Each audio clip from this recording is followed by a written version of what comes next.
Hola, ¿qué tal? ¿Cómo están? Bienvenidos sean todos a Monitor Económico, en este espacio donde siempre hablamos sobre diversos temas o con diversos actores de la economía y lo analizamos a profundidad, ¿verdad? Hoy tenemos el gusto de poder tener en nuestra casa a un conocido ya, una persona con la que hemos charlado en varias oportunidades sobre finanzas personales. Pero antes de ir con él, que ya lo vamos a presentar en un minuto más, te recuerdo que puedes optimizar los retornos de tus inversiones en Avalon, donde tenemos las herramientas necesarias para asesorarte desde CDAs, bonos, acciones, fondos, inversiones inmobiliarias y mucho más. Comunícate con nosotros en nuestras redes sociales o ingresa a nuestra cuenta avalon.com.py porque hoy es el momento de invertir. Y también te recordamos que si el Wi-Fi en tu casa es personal, te duplicamos todo. Elegí la conexión total, puedes llamar al 0971-100-000. Personal Flow tiene realmente una grilla espectacular, así que no te lo pierdas. Te repito el número, 0971-100-000 para tener todos los datos y poder contactar con los amigos de Flow. Diego de la Cueva es un conferencista que frecuentemente está viniendo a Paraguay. Él vive en los Estados Unidos y siempre tenemos el gusto de que cada vez que viene a Paraguay hace una pasada por 5 días para hablar un poco sobre el tema de finanzas personales. Y realiza charlas en universidades, diversos tipos de institutos, un poco enseñando eso que es tan complicado muchas veces de manejar inteligentemente el dinero. Así que hoy tenemos el gusto de poder hablar con él sobre hábitos financieros. ¿Cómo estás, Diego? Mucho gusto, buen día como siempre, Samuel. Un placer estar aquí de vuelta en Paraguay, como todos los años, y gracias por recibirme. Bueno, creo que con las charlas de Diego algo aprendí y hice bien la tarea, porque recién le acabo de contar a Diego de que volví de mis vacaciones y volví en mis vacaciones habiendo disfrutado un lugar fantástico como es el Perú, el Machu Picchu, pero sin ninguna deuda pendiente, ¿verdad? Y le había comentado a Diego que una práctica que tenemos con la familia hace mucho tiempo, siempre viajamos una vez por año por lo menos a algún lugar, pero a diferencia de otras familias, nosotros más o menos allá por mayo, abril ya decidimos a dónde queremos irnos y ya comienza el plan de caja para viajar al otro año entre marzo o febrero. Eso lo habíamos hecho este año, por eso pudimos irnos a Perú. Y de hecho ahora ya estamos pensando que queremos ir con la familia a Bariloche, ¿verdad? Porque mi hijo cumple 15 años, entonces ya hay ahí un nuevo objetivo, ¿verdad? Nosotros siempre armamos una caja, la caja anterior se llamaba Caja Perú y ahora es Caja Bariloche, ¿verdad? Entonces, ese tipo de hábitos que nos comentaba Diego, son los hábitos que se están tratando de inculcar, porque ahora estamos tranquilos, o sea, no le debemos nada, no tenemos que pagarle a la agencia, ni un crédito a un banco que te cobra tasas de interés, ¿verdad? Y son pequeñas acciones, porque no es una cosa que, digamos, nos descoloca nuestro presupuesto, sino son pequeños montos que vamos acumulando en esa caja como para que después finalmente eso se convierta en un placer y no en un estrés que hay que pagar finalmente, Diego. Exactamente, y justamente me hace sencilla la conversación porque justamente de eso se trata esta charla, que justamente después de haber leído, no sé si escuchaste hablar del libro de James Clear, que se llama Hábitos Atómicos, justamente aclara y explica muy bien cómo los pequeños hábitos logran un resultado. Y justamente él habla de 4 factores, o sea, la columna vertebral de los hábitos. Una es la señal, así mismo como decir, cuando determinas algo que te interesa, o sea, la pones en el radar. Después, obviamente, o sea, y la señal tiene que ser, obviamente, obvia. O sea, vos tenés que quererla. El segundo, por supuesto, va a ser, una vez que tenés la señal, tenés que tener ¿cómo se dice? Tenés la señal, después tenés que poder hacerlo. Entonces, una vez que lo podés hacer, después, obviamente, lo tenés que hacer obvio. Y después, obviamente, una vez que está obvio, tienes que tener una recompensa. Entonces tenés una señal, tenés un deseo, tenés la acción que tenés que tomar y después obviamente vas a tener una recompensa. Entonces la señal fue irte a Bariloche, irte al Perú. Al Perú, sí. Después obviamente el deseo de disfrutar de esas vacaciones. El tercero, la acción, los pequeños importes. Y el cuarto, la recompensa, que es ahora terminaste para venir, el sentimiento que tenés es increíblemente, me imagino, no te ver nada y ya empezás a tomar la acción con el siguiente objetivo. Pero es una decisión, Diego, y paso a colaborar con esto, con una experiencia, porque, o sea, esto que yo hice ahora no es algo nuevo, o sea, cada año, la vez anterior fuimos a Río, después viajamos a Argentina también con la familia, o sea, mucha gente a veces ve en las redes ya la foto que es el resultado, dice, esta gente tiene plata. No es que uno tenga plata, en realidad lo que tenemos somos ordenados nada más. Porque, y lo que quería comentarte nomás algo, que lo hacemos de forma empírica, vos sos el experto acá, es que antes de tomar la decisión lo que hacemos es llamamos a diversas agencias, ¿verdad?, de viajes, ¿verdad?, y preparamos un presupuesto, o sea, les pedimos un presupuesto. Una vez analizado el presupuesto y los beneficios que nos dan, ahí ya tenemos nuestro monto objetivo. O sea, en este caso nos dijeron, tanto va a costar este viaje para ustedes, ¿verdad? Y entonces en base a eso nosotros miramos nuestro presupuesto del mes de la familia y decimos, bueno, esto es lo que podemos apartar, ¿verdad? Y es como la famosa cuota que tenés de un préstamo o la cuota que tenés de cualquier tipo de compromiso. Entonces entra nomás ya como si fuera una cuenta más de la ANDE o del agua o del alquiler eventualmente de algo, ¿verdad? Que con el transcurrir de los meses, como uno ya se acostumbró, es como que ya no siente porque el resto de tus gastos vos ya lo acomodaste a ese dinero que lo apartaste para ese fin. Entonces, lo que digo nomás yo, en nuestra experiencia, lo que nos sirvió mucho no es ahorrar por ahorrar nomás, sino es ahorrar de forma informada. Ya sabemos ya un monto, ya tenemos un objetivo de un dinero que hay que juntar. Claro. Esas son como habíamos hablado, son las cuentas a corto plazo. Tenemos que tener una cuenta de emergencias, una cuenta a corto plazo y después obviamente la cuenta de retiro. Porque en algún momento también, así mismo como va a llegar el viaje, también va a llegar la edad de jubilación. Exacto. Que realmente no es una edad, es un importe de dinero. Porque si vos tenés, como siempre decimos, $1 millón te retiras hoy. Pero el tema es que hay que acumular. Entonces, el punto de los hábitos empiezan ahí. Tenemos que tener un objetivo y la recompensa. ¿Qué pasa hoy en día? Que nosotros la señal no la estamos viendo. ¿Cuál es la señal? Es empezar a tomar acción, empezar a hacer algo. O sea, tener un objetivo. Y ese objetivo la gente normalmente no tiene. Lo que quiere es la recompensa. La gente no es que quiere, la gente quiere bajar de peso, pero no quiere o sea, no quiere comer bien, no quiere irse al gimnasio. Entonces quieren la recompensa, pero están omitiendo los pasos previos. En ese caso que dijiste me pareció importante porque nosotros tenemos, según los datos oficiales del Instituto Nacional de Estadística, el 80% de las personas que están ocupadas no están aportando a una caja de jubilación, ¿verdad? Estamos hablando de un porcentaje enorme de gente que va a llegar a pasar los 60, 65 años, que es más o menos la edad de jubilarse. Y al preguntarle a esa gente, el INE, de qué piensa que va a vivir, y la mayoría dice de los hijos, ¿verdad? Pero ahí no tienen una autonomía, ¿verdad? Claro. Y no sabe qué va a pasar con su hijo también en esa época. Entonces, lo que te pregunto es, como la gran mayoría de las personas que trabajan lo hacen por cuenta propia o con emprendimientos personales donde no está aportando a una caja jubilatoria, ¿cuál o cómo es el mecanismo correcto como para que yo pueda hacer ese pequeño ahorro, pero pensando ya en mi jubilación? Bueno, la idea al final es recibir dinero pasivo. Sí. Entonces, ¿cómo yo puedo recibir dinero pasivo? Uno, renta. Es lo más común, lo que mucha gente hace, comprar 2, 3 casas y vive de renta. El alquiler de casa. Alquiler de casa, alquiler de departamento. Okay. Hoy en día está bien famoso el tema de los Uber. De comprar un vehículo, rentarlo y que te dé un income. Pero todo eso es limitado. O sea, lo que nosotros hacemos allá son las pensiones privadas.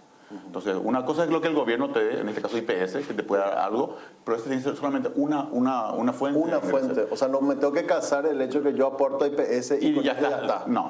IPS no tiene, ni siquiera tiene idea de quién es Samuel Acosta.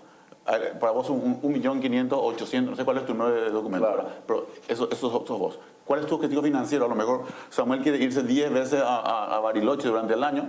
No, con suerte te va a dar para el pan, la leche y algo más. Claro. Pero entonces, vos puedes contabilizar con el IPS tu pan, tu leche y lo que sea, pero tenés que pensar cómo voy a financiar a lo mejor mis viajes, cómo voy a financiar mi vida, mi estilo de vida. Entonces, son distintas fuentes de ingresos que nosotros tenemos que hablar. Y justamente de eso vamos a hablar también en la charla, que habla Kiyosaki del cuadrante del flujo de dinero, de los 4 escenarios. Y él siempre dice que el dinero trabaje por vos. Claro, al final todo el mundo quiere recibir dinero pasivo. Lo malo acá es que la gente busca, va a la recompensa directo y obvia las partes, entonces obviamente no se convierte en la persona que tiene que ser y terminamos teniendo políticos corruptos, tenemos gente que no tiene escrúpulos para conseguir sus objetivos y después pensamos que el rico, que vemos que tiene dinero, pero que no pasó el proceso, es malo.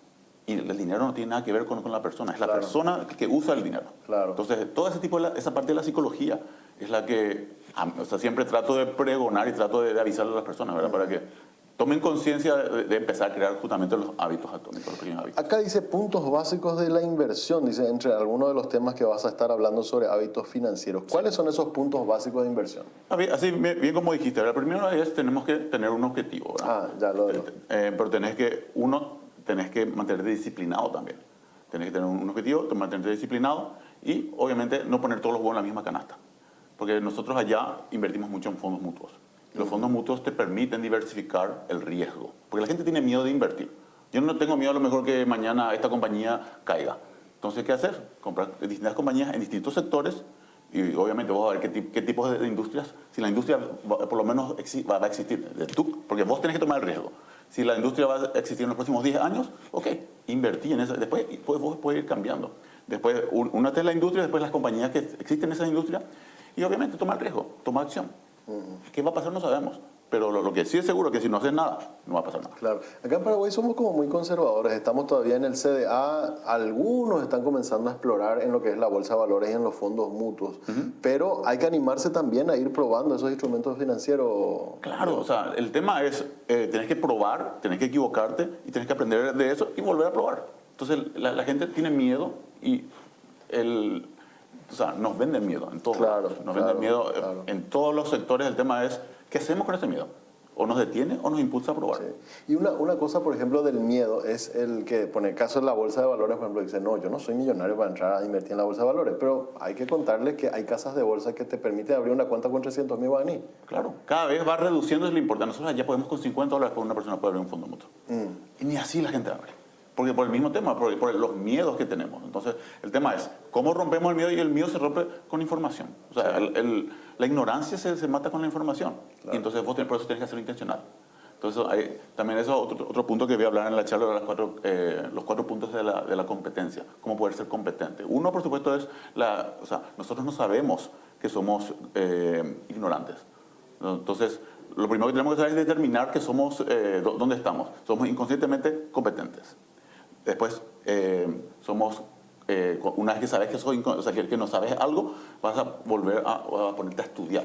Vas a ser competente inconscientemente. Después vas a volverte competente, lo que vas a hacer, y después ya vas a hacerlo de manera automática. Entonces, pero tenés que pasar los 4. Primero tenés que darte cuenta de lo que querés hacer y después tenés que aprenderlo, tenés que equivocarte y hacer un máster en eso y después obviamente vas a terminar siendo un experto y lo vas a hacer de manera automática. Pero tenés que pasar eso. Claro. Y viene la misma, todo al final es lo mismo, solamente dicho de manera diferente. Lo que vos hiciste es exactamente lo que la gente tiene que desmenuzar para poder lograrlo, la receta para que ellos puedan hacerlo ellos mismos. Y veo que acá, entre tus temas también de charla, está construcción de la casa financiera. ¿Qué sería eso? Sí, siempre, el punto es construir algo que sea sólido. Y la casa financiera es una analogía a las finanzas que nosotros tenemos en cuenta. Porque la construcción, la base de la casa, ¿cuáles son? Los ingresos. O sea, los ingresos que genera papá, mamá, es lo que va a pagar todo. Estamos hablando en términos metafóricos, digamos, de claro. La casa financiera. La casa financiera es una metáfora a lo que la gente puede entender. Entonces, ¿cómo vas a construir tu casa financiera? Lo primero que tienes que poner es la base. Y la base son los ingresos. En este mundo financiero, ¿verdad? Si vamos a ir al campo, obviamente a lo mejor va a ser tu vaca, va a ser tu gallina y tu agricultura, lo que cultivas, ¿verdad? Pero en la casa financiera, lo que paga todo son los ingresos. Entonces, ¿cómo protegemos el ingreso de papá y mamá? Con un seguro de vida. Y eso es un tema que acá es muy tabú, ¿verdad? Entonces, pero allá es normal. Allá tenemos que, si papá se muere, ¿qué hacemos? Colecta para poder subsanar. Pero allá el sistema no te perdona. ¿Vos sabés qué me pasó a mí con eso, Diego? Sí. Yo le cuento, eso pasó hace un tiempito ya. Le cuento hace 4 años más o menos, le cuento a mi señora, che, vos tenés que saber que yo tengo un seguro de vida y que si a mí me pasa algo, claro, el banco va a cubrir las cuentas que yo tengo y hay un dinero para vos. Y se asusta, sí, ¿verdad? Pero tú sos muy joven todavía como para pensar esas cosas. Pero después, hoy día ya está normalizado. Pues digo nomás que hay mucho de la cultura también que hay que romper sobre ese tipo de productos. Es planificación financiera. Pero nadie quiere que pase. Pero si pasa, ¿qué pasa? Claro. Ahí es donde estamos en problemas. Y Claro. o sea, ahí, ¿quiénes van a sufrir? Los hijos. Exacto. ¿Por qué? Porque a lo mejor mamá va a tener que trabajar doble para poder ir a trabajar. Y mucha gente dice, pero ¿qué pasa? A lo mejor le viaja rico al otro. Es el típico latino, ¿verdad? Entonces, ¿pero qué pasa si mamá no tiene el dinero y se mete con cualquiera que tiene dinero? ¿Y cómo le va a tratar a tus hijos? Claro. Pero si mamá tiene dinero, a lo mejor va a tener tiempo de elegir el mejor padre para tus hijos. Entonces, hay mucho tabú que tenemos que romper ahí. Entonces, si las personas tienen dinero, tienen opciones. Claro. Entonces, de eso se trata. Además también está el tabú de no tengo plata para pagar un seguro. Y en los seguros, yo les cuento, son muy accesibles. Por ejemplo, en el caso que yo estoy pagando, es un 50.000 que me debitan. Y es una plata que yo gasto en un almuerzo, ¿verdad?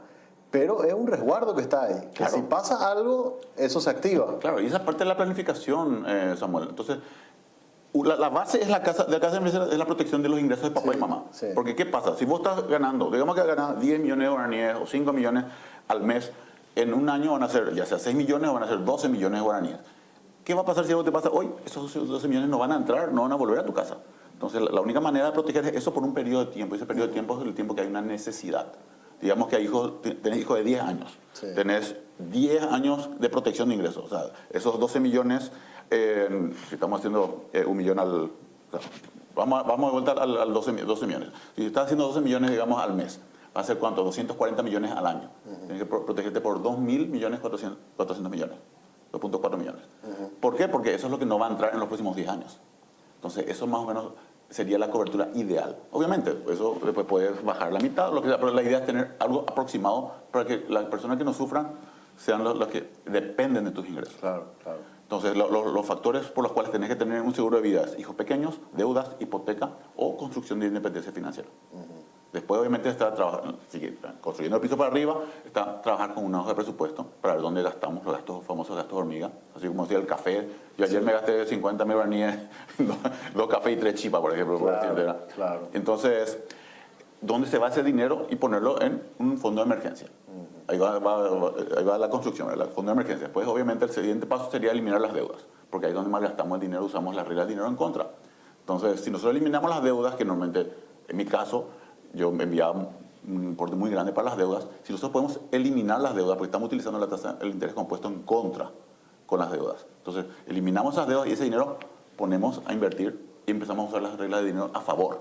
Podemos llegar a la independencia financiera o a la jubilación que todos queremos. Entonces, ahora mismo la gente dice, no tengo dinero, pero no estás construyendo el hábito tampoco. Entonces, empezar pequeño y enfocarte en eliminar las deudas. Una vez que eliminas las deudas, ese importe que le estás pagando a otros, y de ahí viene la filosofía de quién es la persona más importante de tu vida, que obviamente sos vos. La gente siempre dice papá, mi hijo, todo el mundo. No, sos vos.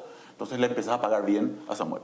Una vez que le pagas bien a Samuel, obviamente tenés que tener un objetivo para Samuel, Claro. que es el número de independencia financiera. Claro. Y el techo de la casa sería, no, después viene la educación para los niños, si querés que ellos de repente quieran tener una universidad a lo mejor pagada o a lo mejor quieren estudiar en el extranjero. Y empezar a ahorrar con ese objetivo, y el techo son las metas y sueños. Claro. La casa que quieras, el auto que querés, las vacaciones que querés. Exacto. Entonces, pero todo tiene que estar organizado. Sí. Entonces, esa es la casa financiera. No sé qué me decía alguien esta semana, un término que me pareció, la semana pasada fue un término que me pareció muy simpático, pero gráfico. Me decía, a mí lo que me mata, Samuel, en el mes, porque estábamos hablando justamente de gastos financieros, son los gastos murciélagos. Murciélago. Y yo le decía, ¿por qué murciélago? ¿Y por qué ese imprevisto que no sabe ni de dónde salió y viene y te chupa la sangre del presupuesto? Me decía, ¿verdad? Y me causó gracia, porque increíble, me dice, yo ya me ordené ya para esto y siempre o se descompone tal cosa en la casa, o se rompió esto, o justo se me accidentó la criatura en la escuela y tengo que pagar el médico. Y yo le llamé ya gasto murciélago, me dijo, ¿verdad? Porque siempre aparece de imprevisto y me come el presupuesto. Y me dio risa, pero es cierto, porque nos pasa. A mí me pasó un montón de veces que le decía a mi señora, pucha, o sea, cuando pensé que por fin íbamos a respirar, ocurre esto que no estaba previsto, ¿verdad?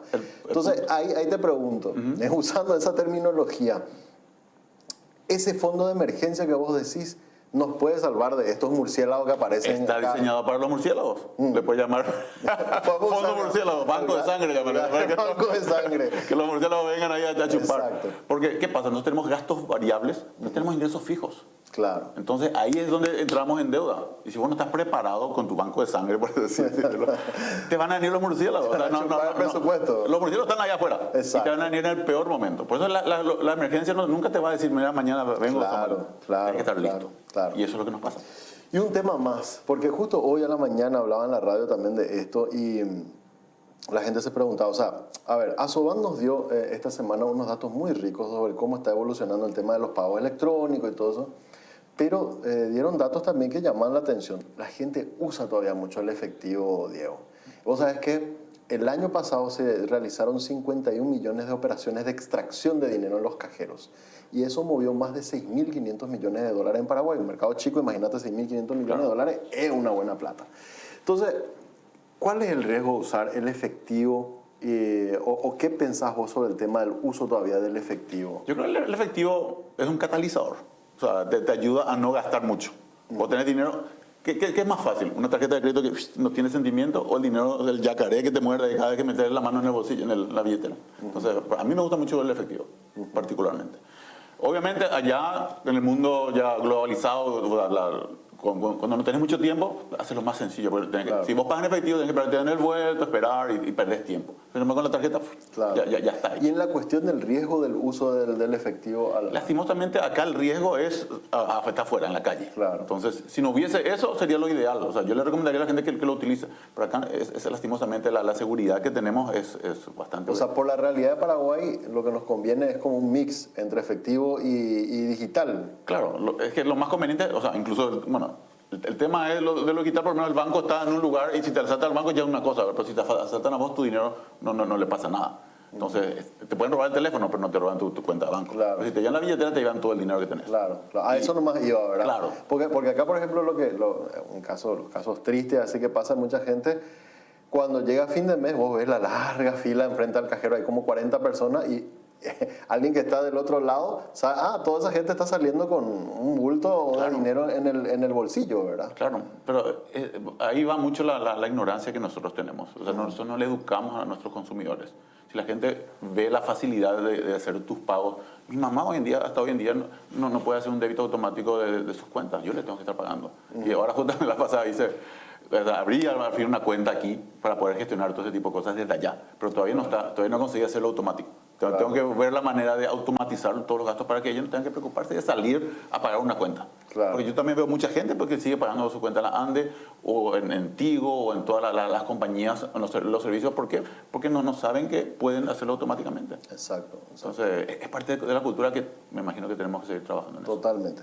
Y para cerrar, y para no dejar de mencionar, me habías pasado una lista, veo que en la serie de conferencias que tenés en tu paso, que vas a estar, o por lo menos hasta el próximo viernes, ¿verdad? Sí. Hasta el próximo viernes estás acá por Paraguay, está en la Universidad Católica, en Uninorte, en la Americana, Pacífico, en la UAA. En todos estos vas a estar dando charlas ¿para quién? ¿Para estudiantes? Para estudiantes. Para estudiantes. Para estudiantes. Tengo también Fundación Colping, que siempre me reciben. Y hay un par de universidades que todavía no confirmaron. Que no puedo dar el nombre porque no sé si van a... Claro, pero hay más universidades. Sí. Y ahí o sea, ¿eso es abierto solamente para los estudiantes o gente que capaz está viendo, le interesa ir a una de tus charlas? No, normalmente las universidades abren para el público. El público en general. Pero normalmente no es mucha gente, ¿verdad? O sea, te permiten invitar un poco. Claro. O sea, está más enfocado a los estudiantes. Sí, pero en esta oportunidad, o sea, Samuel, mi intención realmente es hablar con los niños.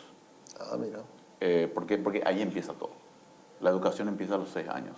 Claro. O sea, es cuando la gente empieza, los niños, y es importante educarlos desde las casas. Entonces, me estoy yendo al Colegio Cristo Rey, que es mi casa, ¿verdad? Claro. Entonces, y empezar, la idea es hacer una serie de charlas para ver qué es lo que los niños necesitan para poder elaborar un material que les sirva a ellos y que se pueda hacer reproducido y pueda ser enseñado y educado o sea, poner en la malla curricular al fin la educación, porque vemos el impacto que tiene en nuestras vidas el dinero y todo el sistema financiero y no estamos haciendo nada. Claro. Entonces lo único que estamos haciendo es remendando, dando subsidios por todos lados Sí. y le estamos quitando el privilegio de la persona que da su propio dinero y que se sienta honesto, que se sienta trabajador, se sienta importante con el producto de sus esfuerzos. Entonces le estamos matando al darle algo, o sea, le estamos matando a la persona al darle o sea, le rompemos la pierna y le damos la muleta. Esta charla hoy tenés en la Universidad Católica. Se puso para el lunes. Ah, ok. ¿Y en la de la Uninorte? Mañana. Mañana a las ¿Y 7. a qué hora? ¿A las 6? Las 7. Las 7 de la tarde. Sí. ¿Y eso en cuál de las sedes va a estar? Brasil y España. Brasil y España. O sea, la invitación es abierta también para esto. Sí, sí, sí. Para que la gente pueda participar. Bueno, Diego, siempre es realmente un enorme placer poder conversar contigo. Aprendemos muchísimo. De hecho, muchas de las cosas que en charlas anteriores comentaste las estoy aplicando incluso en mi vida particular. Así que realmente muchas gracias por esos consejos. No, gracias a ti, gracias y un honor que lo digas y siempre un placer compartir contigo. Gracias por la oportunidad del espacio y decirle a las personas que tomen acción, que es importante que nosotros empezamos a crear los hábitos correctos para poder llegar a lo que a donde todos queremos llegar, que es la independencia financiera. Así mismo es. Diego de la Cueva, él es conferencista, está por Paraguay nuevamente acá hablando sobre hábitos financieros. Qué importante realmente aprender esos pequeños actos que después terminan por sacarnos de ese no puedo llegar a fin de mes, que es tan difícil. Así que es un gusto siempre poder compartir con él. Con esto cerramos el espacio de diálogo con agentes aquí en Monitor Económico, deseando que tengan un buen resto del día.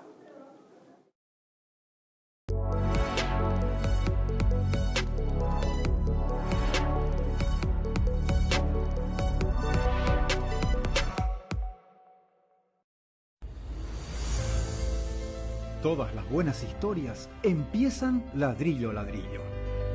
En Concasa, empezá tu historia con una base fuerte y duradera, con la confianza de que cada ladrillo, teja y gramo de cemento es de la mejor calidad.